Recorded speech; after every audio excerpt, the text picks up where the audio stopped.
오늘 우리에게 주시는 하나님의 말씀은 로마서 1장 24절부터 27절까지 말씀입니다. 로마서 1장 24절부터 27절까지 말씀 우리 한 목소리로 같이 봉독하겠습니다. 그러므로 하나님께서 그들을 마음의 정욕대로 더러움에 내버려 두사 그들의 몸을 서로 욕되게 하게 하셨으니 이는 그들이 하나님의 진리를 거짓 것으로 바꾸어 피조물을 조물주보다 더 경배하고 섬김이라. 주는 곧 영원히 찬송할 이시로다. 아멘.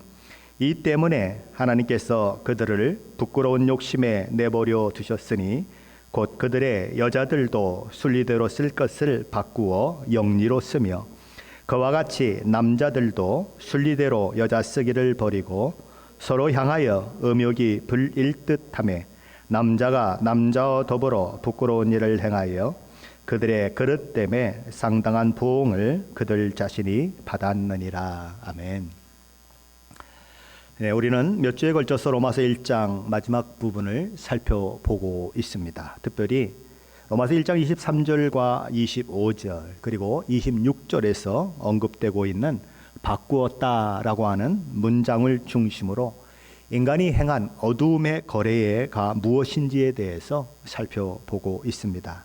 우리는 지난 주일에 사람들의 생각이 허망해지고 미련한 마음이 어두워짐으로 인해서 나타나는 첫 번째 어둠의 거래에 대해서 살펴보았습니다. 로마서 1장 23절 말씀이 이렇게 되어 있습니다. 썩어지지 아니하는 하나님의 영광을 썩어질 사람과 새와 짐승과 기어다니는 동물 모양의 우상으로 바꾸었느니라.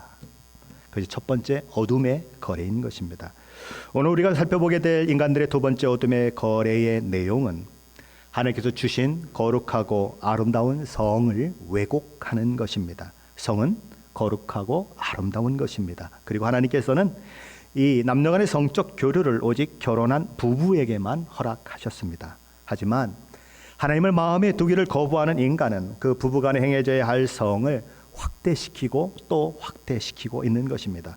오늘날 가장 많이 무너지고 있는 것은 그런 윤리가 있다면 성윤리가 아닌가 그런 생각을 하게 되는 것입니다.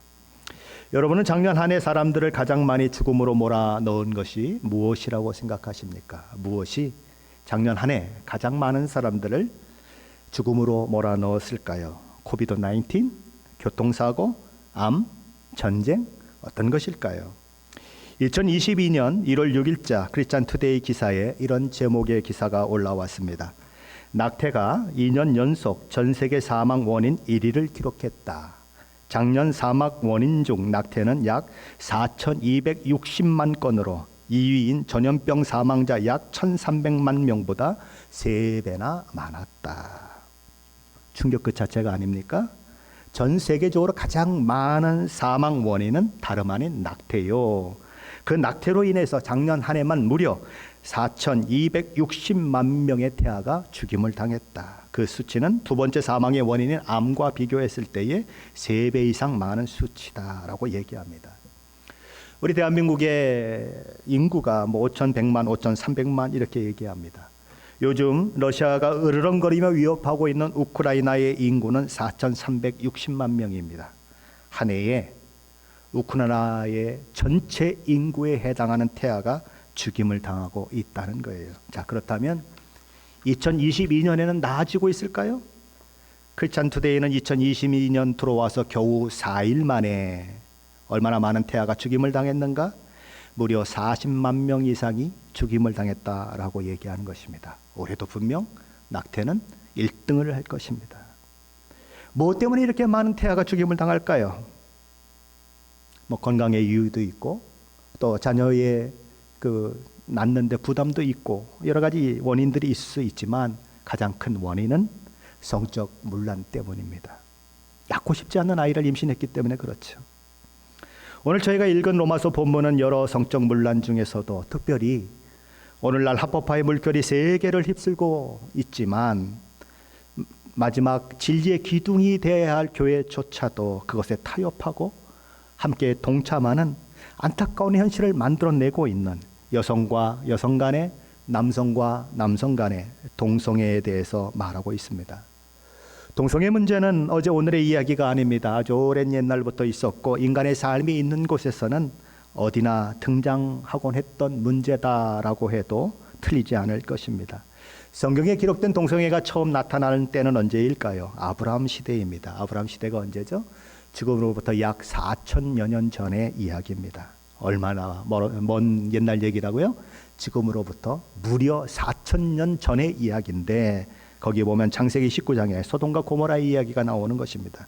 하나님의 진노 가운데 멸망당한 그들이 동성애를 하겠다고 우리가 상관하겠다, 사람을 내놔라 라고 롯의 집에 문을 부수려고 하는 그런 모습들이 나오는 것입니다. 지금으로부터 약 3,500여 년 전에 출애굽 당시 시대에도 그런 일들이 있었어요. 그래서 하나님은 레위기 18장 22절에서 이렇게 경고합니다. 너는 여자와 동침함 같이 남자와 동침하지 말라. 2500여 년 전에 기록인 사사기 19장에도 동성애 문제는 등장합니다. 그리고 지금으로부터 약 2000여 년 전에 바울이 로마서를 써보낼 당시 로마는 그야말로 동성애자들로 넘쳐났다라고 역사는 이야기하고 있는 것입니다. 로마 황제 15명을 조사를 했는데 그 중에 14명이 동성연애자였다. 로마의 황제, 귀족, 심지어는 노예들까지도 로마 세계 구석구석에 동성애가 유행병처럼 그렇게 넘쳐나고 있었다. 그것이 역사학자들의 기록인 것입니다. 오늘날도 동성애는 남의 집 불난 것처럼 구경할 수 없는 그런 상황이 되어가고 있습니다. 동성애자의 숫자는 급격히 늘어나고 있습니다. 저도 다른 교회에서 신앙생활을 할 때에 알고 지냈던 분의 자녀들 중에 이미 남자인데 트랜스젠더가 돼서 여자 역할을 하는 아이가 있고 레즈비언이 되었다고 하는 슬픈 소식을 듣고 있습니다. 가까이 있다는 거예요. 그래서 얼마나 충격을 받았는지 모르는 것입니다. 어쩌면 여러분의 가정사에도 여러분의 친척 중에도 동성애는 이미 현실이 되어 있는지도 모릅니다. 그렇다면 우리는 이 동성애를 어떻게 바라보아야 할까요? 이미 말씀드린 것처럼 오래전부터 동성애는 있어 왔습니다. 하지만 과거와 다른 점은 오늘 이 시대는 동성애와 동성결혼을 합법화하는 것이 마치 인권을 보호하는 것이며 인간의 자유를 보장하는 것인 양 흐름이 흘러가고 있을 뿐만 아니라 심지어 성경을 하나님의 말씀으로 믿는다고 고백하는 그리스도인들, 교단들, 목사들에 이르기까지 이 동성애가 성경 말씀에 근거한 합법적인 사랑으로 동성 결혼을 성경에 근거한 합법적인 결혼으로 변호하려고 하는 사람들이 생겨나고 있다는 것입니다. 이성 간의 사랑이 하나님께서 계획하신 것처럼 동성 간의 사랑도 하나님께서 계획하신 것의 일부다라고 이야기하는 거예요. 첫 번째로 이들이 하는 주장 중에 흔히 주장하는 주장은 이런 주장입니다. 신약에서 나오는 동성애에 대한 비난이 동성애가 오랜 시간을 두고 그렇게 이루어진 헌신적인 동성애 관계에는 해당되지 않는다. 성경은 잘못된 동성애와 그렇지 않은 동성애를 구분하고 있다고 이들은 말하는 것입니다. 성경이 말하는 잘못된 동성애는 난잡한 동성애 관계나 남색을 뜻하는 것이지, 예를 들면 아주 어렸을 때부터 동성애적인 성향을 타고난 사람들이 동성애 관계를 맺고 사는 것은 성경이 결코 정죄하는 동성애가 아니다라고 이렇게 얘기하는 것입니다. 그래서 어떤 학자는 이렇게 얘기합니다. 신약 성경이 반대하는 동성애는 아주 어린 시절부터 동성애적 성향을 보이던 사람들의 관계와는 전혀 다른 것입니다. 다시 말해 신약 성경에서 말하는 바는 오늘날 우리가 말하는 성 역할 전환과는 다른 것입니다. 오히려 변태, 성욕과 같은 성적 도착에 관해 말하고 있는 것입니다. 이들은 동성애 경향은 선천적으로 타고난 것이다. 이성애를 가진 사람들이 이성애를 느끼는 것처럼 동성애를 가진 사람들도 선천적으로 동성애를 느낀다. 동성애의 이 성향은 하나님이 주신 것이다라고 이렇게 이야기를 하는 것입니다. 그러므로 결과적으로 동성애의 책임도 누가 지셔야 합니까? 하나님이 지셔야 한다. 그런 거죠. 말은 그렇게 하지 않고 있지만 결론은 그런 것입니다. 그들은 동성애가 선천적인 것이고 자연스러운 것이고 하나님께서 주신 것이기 때문에 동성애를 죄라고 이야기한다든지 부자연스러운 것이라고 이야기하지 말아야 한다. 그것은 잘못된 주장이다라고 얘기하는 것입니다. 이성애가 자연스러운 것처럼 동성애도 자연스러운 것이다. 그렇게 얘기하는 거예요. 자, 그렇다면 동성애는 선천적으로 되어진 것일까요? 나면서부터 동성애자로 태어난 것일까요? 그래서 이성애를 하고 싶어도 할 수 없는 것일까요? 그렇지 않습니다. 한국에서 만든 다큐멘터리 중에서 굿바이 동성애라고 하는 다큐멘터리가 있습니다. 이 다큐멘터리에서는 동성연애에서 빠져나왔던 사람들의 이야기가 나오고 동성연애를 통해서 몸에 질병을 안고 그렇게 고통하는 사람들의 이야기가 나옵니다. 그때 거기에 한 여성이 나와요. 아주 얼굴도 가리지 않고 당당하게 나오는 한 여성이 있는데 그 여성은 이렇게 얘기합니다. 동성애가 선천적이라고요? 전혀 그렇지 않습니다. 나는 과거 동성애자였습니다. 그리고 동성애로부터 탈출했고 지금 제 나이가 40이 넘었습니다. 만일 그들이 말하는 것처럼 동성애가 선천적이거나 타고난 성형이라면 제가 지금 이렇게 살 수는 없습니다. 그들의 주장대로라면 나는 여전히 동성애자로 살고 있어야 마땅합니다. 하지만 저를 어디에 던져놓아도 저는 더 이상 동성애자로 돌아가지 않습니다. 동성애는 완전히 내 안에서 끊어졌습니다. 그런 삶을 다시 살고 싶은 마음이 전혀 없습니다. 동성애는 제 마음 자체에서 끊어졌습니다. 라고 얘기합니다. 누가요? 동성애를 탈출한 40이 넘은 그 여인이 그 얘기를 하고 있는 것입니다. 그러니 선천적인 것이라고 얘기하지 말아라. 자기 좋아서 하는 것이다.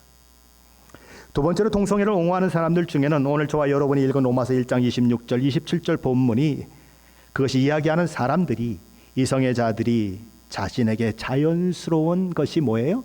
이성애인데 이성애를 버리고 부자연스러운 동성애 관계로 나아가는 것을 지적하는 말씀이다라고 얘기하는 거예요.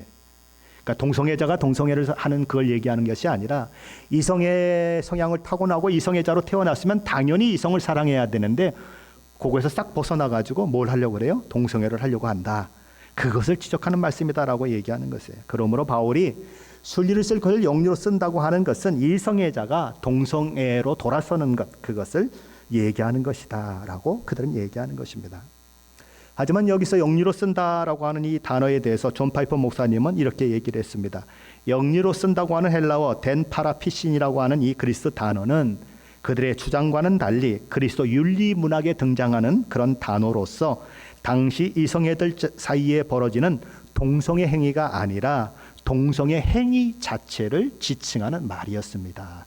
그 시대의 동성애 행위 자체를 지칭하는 말이 영리로 쓴다는 말이었다. 이렇게 얘기하는 것입니다. 당시 로마 사회에 행해졌던 동성애 행위 그 자체를 의미하는 것이다. 그런 얘기죠. 사도 바울은 그것을 영리로 쓴다. 다시 말해서 부자연스러운 것이다 라고 이야기하고 있다는 것입니다. 동성애를 비롯한 인간의 삶 속에서 나타나는 모든 성적 무질서는 인류가 하나님의 영광을 다른 것들로 바꾸는 어둠의 거래일 뿐이다 라고 얘기하는 것입니다. 그러기에 성경은 다른 죄와 더불어 동성애를 분명하게 죄라고 지적하고 있습니다. 우리 한번 고린도전서 6장으로 한번 가보실까요? 신약성경 269페이지입니다. 고린도전서 6장 한번 찾아보시죠. 고린도전서 6장 9절로 10절 말씀입니다. 자, 다 찾으셨으면 한 목소리로 같이 고린도전서 6장 9절 10절 봉독하겠습니다. 불의한 자가 하나님의 나라를 유업으로 받지 못할 줄을 알지 못하느냐? 미혹을 받지 말라. 음행하는 자나 우상 숭배하는 자나 간음하는 자나 탐색하는 자나 남색하는 자나 도적이나 탐욕을 부리는 자나 술 취하는 자나 모욕하는 자나 속여 빼앗는 자들은 하나님의 나라를 유업으로 받지 못하리라. 음행이 죄일까요? 우상 숭배가 죄일까요? 간음하는 것이 죄일까요? 도적질하는 것이 죄일까요? 예, 죄입니다. 오늘 성경은 천국에 들어가지 못할 죄다라고 이야기합니다. 자, 그런데 여기 그것과 동일하게 남색, 호모섹스도 죄라고, 천국에 들어가지 못할 죄라고 성경은 분명히 이야기하고 있다는 거예요. 우리 하나 더 찾아보겠습니다. 디모데전서 1장입니다. 신약성경 337페이지입니다. 디모데전서 1장입니다. 337페이지. 디모데전서 1장 9절 10절 말씀입니다. 디모데전서 1장 9절 10절 우리 다 같이 한 목소리로 같이 봉독합니다. 알 것은 이것이니 율법은 옳은 사람을 위하여 세운 것이 아니요 오직 불법한 자와 복종하지 아니하는 자와 경건하지 아니한 자와 죄인과 거룩하지 아니한 자와 망령된 자와 아버지를 죽이는 자와 어머니를 죽이는 자와 살인하는 자며 음행하는 자와 남색하는 자와 인신매매를 하는 자와 거짓말하는 자와 거짓 맹세하는 자와 기타 바른 교훈을 거스르는 자를 위함이니. 여기 보면 모든 죄와 함께 언급되고 있는 것이 뭡니까? 남색, 호모섹스예요. 성경은 분명히 죄라고 얘기하는 것입니다. 근데 문제는 성경이 동성애와 동성결혼을 죄라고 명백하게 지적하고 있고 그것을 행하는 자들에 대해서 경고하고 있음에도 불구하고 세상 정부가 그것을 법적으로 합법화할 뿐만 아니라 심지어 기독교 교단과 교회와 목사들 사이에서도 성경에서도 동성애를 인정하고 있다 주장하고 있는 현실을 우리가 맞고 있다는 것입니다. 기독교 작가로 활동하면서 명성을 떨쳤던 사람 중에 멜 화이트라고 하는 그런 목사님이 있습니다. 제리 폴렌, 저도 잘 모르는 분이에요. 빌리 그레암, 저와 여러분이 잘 알죠. 팻 로버트슨, 그다음에 크리스 웰, 이런 기독교 이 저명 인사들과 함께 책을 집필하기도 한 사람이고, 작고하셨지만 프란시스 이 셰퍼와 함께 그러면 우리가 어떻게 살 것인가라고 하는 영화를 제작한 사람이기도 하고, 제임스 케네디의 강한 군대처럼이라고 하는 그런 기독교 영화를 제작한 복음주의 교계에서는 아주 굉장히 유명도가 높은 작가요 목사입니다. 멜 화이트라고 하는 분이죠. 그는 1994년에 자서전을 하나 냅니다. Stranger at the Gate라고 하는 책을 출간했습니다. 한국말로 번역을 한다면 아마 대문 앞에 나그네, 아니면 대문 앞에 뭐 이렇게 뭐 스트레인저니까 뭐 이상한 사람, 그러면 좀 이상하죠. 나그네가 더 낫겠네요. 그렇게 할 수 있겠죠. 그는 그 책에서 자신이 동성애자임을 만천하에 드러냈습니다. 그래서 기독교계에 엄청난 충격을 주었죠. 그는 그 책에서 빌리 그레암과 기독교 책의 저술에 대한 이야기를 나누고 그 밤에 비행기를 타고 자기 남자 애인과 함께 즐기고 그 다음날 다시 비행기를 타고 이제 빌리 그레암에 있는 곳에 돌아와서 아침에 빌리 그레암과 함께 아침 식사를 한 적도 있다라고 그 책에서 고백하고 있는 것입니다. 누가요? 기독교계의 저명 작가요 목사가 그렇게 했다는 거죠. 그는 지금도 동성애자로 동성애를 옹호하는 최일선에 서 있습니다. 그가 운영하는 그 웹사이트에 들어가 보니까 멜 화이트 org라고 하는 웹사이트가 있어요. 그 첫 번째에 딱 화면에 들어가면 동성애 합법성을 알리기 위해서 그는 이런 화면을 내보내고 있습니다. For centuries, evangelicals who read the Bible literally have misused 7 passages to convince the world that homosexuality is sin and homosexual sinners. 이런 말을 쓰고 있어요. 수세기 동안 성경을 문자 그대로 읽는 복음주의자들은 동성애는 죄이며 동성애는 죄인이라고 세상에 확신시키기 위해서 7개의 성경 구절을 오용했습니다. 그러니까 성경을 잘못 해석해서 동성애를 죄라고 얘기했다. 그 얘기예요. 결과적으로는요. 그가 운영하는 웹을 통해서 동성애자를 혐오하는 것은 나치가 유대인을 혐오하는 것과 똑같다라고 그는 기록하고 있습니다. 나는 당신이 여기 워싱턴 DC에 있는 홀로코스트 박물관을 거닐며 나치 정권 초기에 유대인이라고 하는 단어를 현재 게이라는 단어로 대체한다면 당신은 히틀러의 수석 선정가 요제프 괴벨스가 한 일을 확신하게 될 것이라고 확신합니다. 그러니까 나치가 홀로코스트를 만들어서 유대인을 핍박하고 혐오했던 것과 똑같이 현대 그리스도인들이 동성애자를 그렇게 혐오하고 있다. 그러니까 현재 그리스도인들은 그 당시에 나치를 수석 선전했던 요제프 괴벨스와 다를 바 없다라고 얘기하는 거예요. 그는 복음주의자들이 동성애를 정죄하는 바람에 애꿎은 동성애자들이 불필요한 고통을 당하고 있다라고 주장하는 것입니다. 그리고 동성애는 하나님이 주신 자연스러운 성적 욕구에 해당한다라고 주장하고 있는 거예요. 누가요?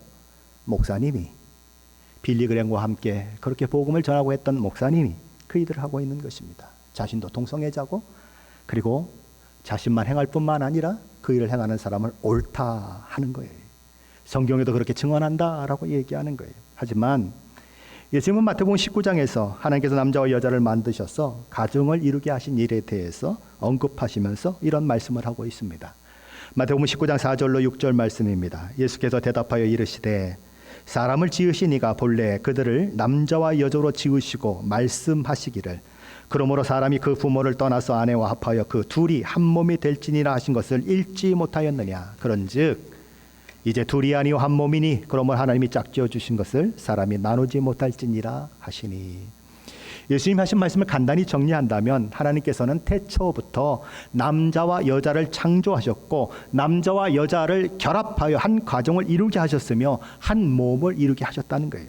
하나님께서는 처음부터 결혼을 이성 간의 연합으로 제정하셨다는 거예요. 그러므로 동성끼리 한 몸을 이루겠다고 하는 것은 창조 질서를 파괴하는 것이고 하나님께서 제정해 놓으신 결혼의 의미를 왜곡시키는 것이요 하나님이 만드신 질서에 순종하지 않는 행위일 뿐인 거예요. 에베소 5장 31절 32절 말씀은 남편과 아내와 남편의 관계에 대해서 어떻게 말씀하고 있을까요? 에베소 5장 31절 32절 말씀인데 제가 한번 읽어보겠습니다. 그러므로 사람이 부모를 떠나 그의 아내와 합하여 그 둘이 한 육체가 될지니 이 비밀이 크도다. 나는 그리스도와 교회에 대하여 말하노라. 사도 바울은 말합니다. 태초에 하나님께서 남자와 여자를 창조하시고 그들로 가정을 이루는 것을 통해서 하나님께서 우리에게 가르쳐 주시고자 하는 것은 하나님과 그의 백성 간의 관계, 그리스도와 그리스도의 신부되는 교회와의 관계를 구체적으로 보여주기 위해서다라고 말씀하시는 거예요. 사도 바울은 뭐라고 말합니까? 남편의 머리됨이 그리스도께서 교회의 머리됨과 같으므로 교회가 그리스도께 하듯 아내는 범사에 남편에게 복종해야 하며 그리스도께서 교회를 사랑하사 자기 목숨을 십자가에서 내어주신 것처럼 남편도 아내를 그렇게 사랑해야 한다라고 이야기합니다. 이와 같이 이성 간의 결혼은 이미 창조 때부터 하나님께서 제정한 것이고 그를 통하여 남자와 여자로 창조된 아담과 하와는 가정을 이루었고 그 가정은 교회보다도 먼저 생겨난 공동체라는 것입니다. 그리고 그 가정은 무엇을 예표하는가? 그리스도와 그의 몸된 교회를 예표하고 있다는 것입니다. 하나님과 인간의 올바른 질서 관계는 결혼의 언약 속에서 이루어지는 이성 간의 연합을 통해서 드러나야 마땅하고 만약에 반대로 하나님과 인간의 올바른 질서 관계가 무너지게 되면 어떤 결과가 일어나는가? 이성 간의 연합 또한 무너지게 될 수밖에 없다라고 이야기되는 것입니다. 인생 역사와 그리고 문화 배후에서 역사하고 있는 사탄의 역사는 이미 오래전부터 작동하고 있습니다.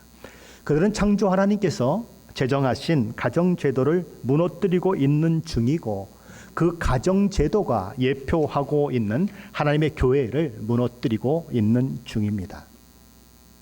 가정이 무너지면 교회가 무너져요. 교회가 무너지면 가정도 무너집니다.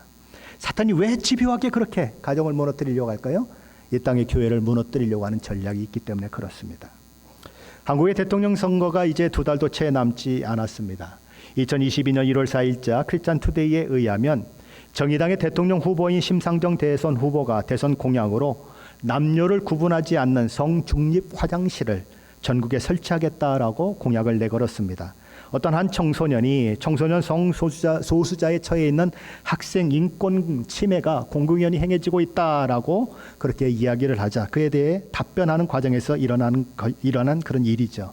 그는 대답하기를 성소수자들이 화장실에 대한 불편함을 많이 느낀다. 대한민국 모든 곳에 성별 구분 없는 모두를 위한 화장실을 설치하겠다라고 공약했습니다. 쉽게 말하면 화장실은 하나고 남자도 들어가고 여자도 들어가고 트랜스젠더도 들어가고 아무나 다 들어가서 함께 용변을 볼 수 있는 그런 화장실을 전국에 만들어내겠다.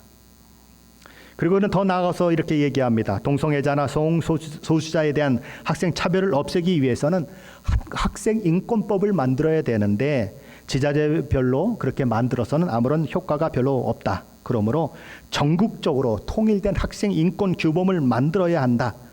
만약에 정의당에 지방 의원들을 많이 배출되게 해주고 정의당이 정치 그 중앙에 이렇게 진출하게 만들어 준다면 그 법을 만들어내겠다라고 이야기하는 것입니다. 정의당만큼은 아니더라도 민주당도 역시 그 생각들을 가지고 있는 것입니다. 어쩌면 우리 조국 대한민국은 조만간 그런 나라가 될 것입니다. 우리가 살고 있는 미국도 점점 그 방향으로 나아가고 있습니다. 동성애가 합법화되고 동성결혼이 합법화되었습니다.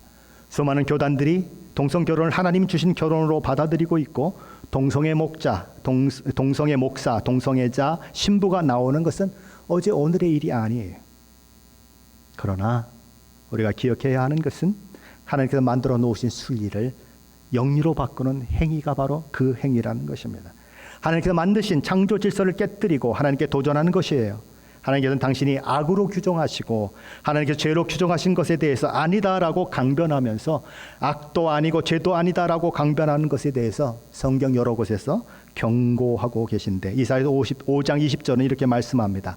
악을 선하다 하며 선을 악하다 하며 흑암으로 광명을 삼으며 광명으로 흑암을 삼으며 쓴 것으로 단 것을 삼으며 단 것으로 쓴 것을 삼는 자들은 화 있을진저. 이사야서 10장 1절 말씀에서는 하나님께서 원하시지도 않고 계획하시지도 않으셨을 뿐만 아니라 하나님께서 금하고 있는데도 불구하고 그것이 옳다고 정당하다고 하는 법적 근거를 만드는 자들에 대해서 이렇게 경고하십니다. 불의한 법령을 만들며 불의한 말을 기록하며 점점점점 하고 맨 마지막에 보면 화 있을진저라고 그렇게 끝내고 있는 것입니다. 로마서 1장 후반부는 동성애와 더불어 수많은 죄의 목록들이 하나하나 열거되고 있고 로마서 1장 32절 말씀은 이렇게 마무리됩니다. 그들이 이 같은 일을 행하는 자는 사형에 해당한다고 하나님께서 정하심을 알고도 자기들만 행할 뿐 아니라 또한 그런 일을 행하는 자들을 옳다 하느니라. 자, 그렇다면 사도 바울이 동성애를 비롯한 모든 죄의 목록들을 하나하나 열거하고 있는 이유는 어디에 있을까요? 그들을 다만 정죄하고 너희는 다 지옥에 떨어질 자식들이다 라고 소리치면서 진절머리를 치라고 그렇게 말씀하는 것일까요? 아니에요. 그들 자신이 얼마나 죄인 줄 깨닫게 하기 위해서 그렇게 하고 있는 것입니다. 그리고 그들이 자신의 죄의 심각성을 깨닫고 십자가 대속의 은혜의 그 복음을 붙들게 하기 위해서 그러는 것입니다. 그러므로 우리는 다만 동성애를 반대하고 동성애가 죄라는 것을 지적하는 것으로 만족해서는 안 되는 것입니다. 그것은 사도 바울이 의도하는 바가 아니에요. 고린도전서 6장 9절과 10절에서 언급되었듯이 남색, 동성애뿐 아니라 음행, 우상숭배, 간음, 탐색, 도적, 탐욕, 술취함, 남을 모욕하는 것, 남을 속여 빼앗는 것 다 죄요. 하나님 나라에 들어가지 못하는 것이라고 말씀하고 있어요. 그 죄 중에 하나가 동성애라고 하는 사실을 우리는 기억해야 하는 거예요.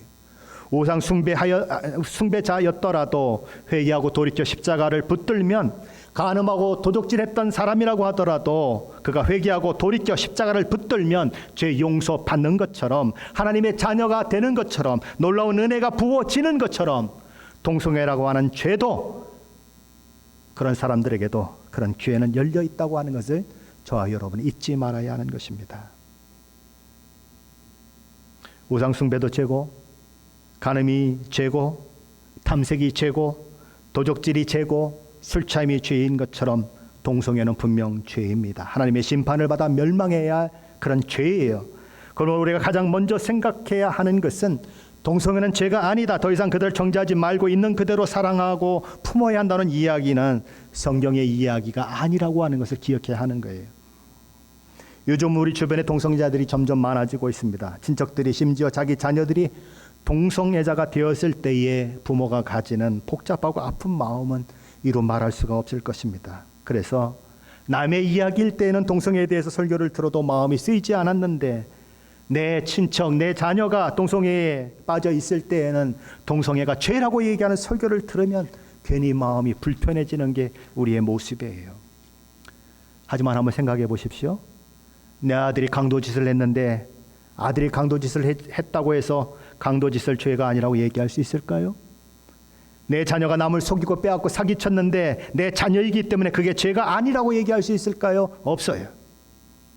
성경이 동성애를 분명 죄라고 얘기하고 있다면, 서로 내 자식이 동성애에 빠져 있다고 하더라도 죄는 죄예요. 그러나 그럼에도 불구하고 우리가 기억해야 하는 것은, 저와 여러분이 죄로부터 구원받은 것처럼 동성애자 역시 그것이 죄라는 것을 인정하고 회개하고 그 죄로부터 돌이킨다면 우리 주 예수 그리스도의 십자가 대속의 은혜로 구원에 참여할 수 있다는 사실 또한 기억해야 한다는 것입니다. 우리 주님을 믿기를 거부하는 죄 빼놓고 하나님께서 용서하지 못할 죄는 없어요. 그가 누구이든 그가 어떤 죄를 지었던 자신이 죄인임을 깨닫고 그 죄악된 길에서 돌이켜 회개하고 돌아오는 자를 하나님께서는 한 번도 외면하신 적이 없어요. 정말 한 번도 없어요.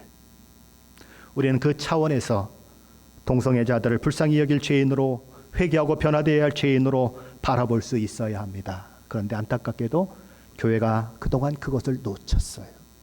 정죄하고 넌 나쁜 놈이야, 너는 죽을 놈이야, 지옥에 갈 놈이야 라고는 수도 없이 외쳤지만 그들도 죄사함 받고 예수 그리스도께 돌아와야 한다는 영혼임을 교회가 놓쳤어요. 그래서 그들은 교회에 대해서 앵거를 가지고 있어요. 교회를 어떻게든지 무너뜨리려고 하는 생각들을 가지고 있어요. 우리는 성경이 무엇을 말하는지 놓치지 말아야 합니다. 그리고 성경이 또한 우리에게 어떤 마음으로 상대방을 보기를 원하고 있는지도 놓치지 말아야 합니다. 자전거 바퀴를 한번 보셨습니까? 거기에 이 살이라고 하는 것들이 있죠. 이렇게 여러 가지 막 얽혔을게 해가지고 이 축하고 연결된 것들이 있는 것입니다. 로마서 1장 후반부에 보면 이런 죄들 말고도 무려 21개의 죄가 또 언급되고 있습니다. 그런데 이 모든 죄는 자전거의 살이 바퀴축에 연결돼도 다 하나로 연결되어 있어요. 그 죄의 원인은 오직 하나예요. 인간이 범하는 수천 수만 가지의 죄들은 다 어디서 출발을 하는가? 하나님을 마음에 두기를 싫어하는 데서 출발한다는 거예요. 그렇다면 인간의 이 모든 죄의 문제는 어떻게 해결될 수 있을까요? 어떻게 하면 간음, 탐색, 동성애와 같은 수많은 죄들로부터 벗어날 수 있을까요? 어떻게 하면 이런 죄의 권세로부터 해방될 수 있을까요? 동성애의 것을 통해서 완전히 자신이 망가져서, 그리고 이제 나이가 들었어요. 그리고 대변 하나도 자기 능력으로 볼 수가 없어서 그렇게 몸이 망가진 채 찬송을 부르는 한 분이 있더라고요. 한국 최초의 여장 가수로 이름을 올렸고 그랬던 분이, 그렇게 동성연애로 그 몸이 망가졌는데 이제는 아무도 그를 돌보지 않아요. 근데 이제 목사님을 통해서 말씀을 듣고 회개하고 그가 그렇게 찬양을 부르고 그런 모습이 나와요. 어떻게 해야 죄로부터, 이런 것으로부터 벗어날 수 있을까요? 그는 말합니다. 아무리 말해도 동성애자는 돌아서려고 하지 않습니다. 자기가 그랬거든요. 후회하고 또 빠져들고 후회하고 또 빠져들고. 그게 유혹 아닙니까? 우리도 유혹에 넘어질 때 왜 넘어집니까? 유혹인 줄 알면서 넘어져요. 한번 빠져들면 빠져나오기가 너무너무 힘든 거예요. 그런 모습들이 그들 가운데 있다는 것입니다. 그런데 어떻게 하면 그것에 빠져나올 수 있을까? 방법은 딱 하나예요. 자신이 죄인임을 알고 우리 주 예수 그리스도의 십자가 대속의 은혜를 붙드는 것밖에 없다는 거예요. 예수 그리스도를 믿고 구원받으면 새 사람이 됩니다. 새로운 본성이 생겨나요. 죄와 싸워 이길 수 있도록 성령 하나님께서 그 거듭난 자의 심령 속에서 역사하십니다. 죄를 이길 수 있는 사람은 오직 한 사람뿐이에요. 누구예요? 구원받고 거듭난 사람뿐이에요. 왜 예수를 전해야 하는가? 너 그거 잘못됐다 얘기하기 전에 왜 예수를 전해야 하는가? 예수가 그 속에 들어가야 그에게 희망이 있기 때문에 그래요. 아까 설교 초반에 한 여인에 대한 이야기를 했죠. 동성애 굴에 갖다 던져놔도 나는 동성애에 빠지지 않습니다. 어떻게 그것이 가능할까요? 예수 믿고 새 사람이 되었기 때문에 그래요. 죄를 이길 수 있는 능력이 그에게 부어졌기 때문에 그래요. 성령 하나님께서는 예수 믿는 자의 속에 내주하시면서 그 사람으로 하여금 죄와 싸워 이기게 하시는 분이에요. 주변에 수많은 사람들이 죄에 넘어지고 죄로 인해 깨어지고 죄로 붙들려 사망으로 달려가는 불쌍한 영혼들이 그것으로부터 자유케 되는 방법은 오직 하나, 예수 믿고 새로운 피조물이 되는 것뿐이에요. 죄와 싸우되 피 흘리기까지 싸울 수 있는 사람, 예수 믿고 새 사람 된 자의 특권이요 능력이에요. 주변에 죄로 인해 깨지고 상하고 망가진 영혼들이 많이 있습니다. 그들은 다 우리 주 예수 그리스도께 인도되어야 할 자들이에요. 하나님, 난 내 죄는 그냥 놔두겠습니다. 나 그냥 나 죄 짓는 거 다 그냥 내 마음대로 지을 테니까 하나님은 사랑의 하나님이시잖아요. 나 용서해 주세요 라고 이야기하는 사람들이 종종 있어요. 예수 믿는다고 하면서 여전히 죄 가운데 빠져나오지 못하는 사람들이 있어요. 예수 믿는 것일까요? 아니에요. 천부당 만부당한 말씀입니다. 그건 예수 믿는 거 아니에요. 예수 믿으면 변화는 반드시 일어나게 되어 있어요. 어떻게 예수를 믿어요? 죄에서 돌아서야 예수 믿어요. 죄를 그대로 보존하면서 나 예수 믿는다고요? 내 죄 용서 받았다고요? 어림없는 소리 하지 마세요. 그럴 것 같으면 예수님 왜 십자가에 죽어요? 그냥 용서해 주시면 되죠. 내가 너를 용서하노라 그러시면 되죠. 왜 십자가에 죽어요? 예수님이 십자가에 죽었다고 하는 것은 죄를 돌이켜야 하는 거예요. 그건 동성애자뿐만이 아니라 모든 죄인들도 마찬가지예요. 죄에서 돌이켜야 하는 거예요. 강도짓 한 사람은 강도짓에서, 살인한 사람은 살인한 것에서, 도둑질한 자는 도둑질한 것에서 돌이켜야 하는 거예요. 돌이키고 예수를 붙들 때 하나님, 내가 죄인입니다. 천부여 의지 없어서 손들고 갑니다 라고 고백할 때에 그곳에 구원이 일어나고 새 생명되는 일들이 일어나는 거예요. 그 일들이 동성애자에게도 일어나면 그도 변화되는 거예요. 동성애자로 있다가 목사님이 된 한 분이 있죠. 요나 목사님이라고 하는 분이 있어요. 그런 분도 지금 이 동성애 사역을 하고 있는 거예요. 사람들을 찾아다니면서 동성애자를 회개시키고 그런 일들을 하고 있는 거예요. 어떻게 그것이 가능해요? 예수 믿기 때문에 그 일들이 가능한 거예요. 저와 여러분이 죄에서 돌아선 것도 예수 믿기 때문에 가능한 것이고, 오늘 죄에 대한 생각이 세상 사람들과 다른 이유도 예수 믿기 때문에 그래요. 저와 여러분에게 죄사함 받고 새 사람이 되게 한 것처럼, 치유와 회복이 일어난 것처럼, 우리 주변에 수많은 죄 가운데 빠져 있는 자들도 그런 은혜를 경험해야 하는데, 그 은혜는 예수 믿는 것에서 비롯된다는 것입니다. 그래서 예수를 전해야 하는 거예요. 내가 만든 예수를 전해야 하는 것입니다. 저 여러분의 그런 복음의 증거를 통해서 주변에 있는 수많은 사람들이 예수 믿고 회복되고 변화되는 그 일들이 있게 되시기를 예수 그리스도 이름으로 간절히 축원합니다.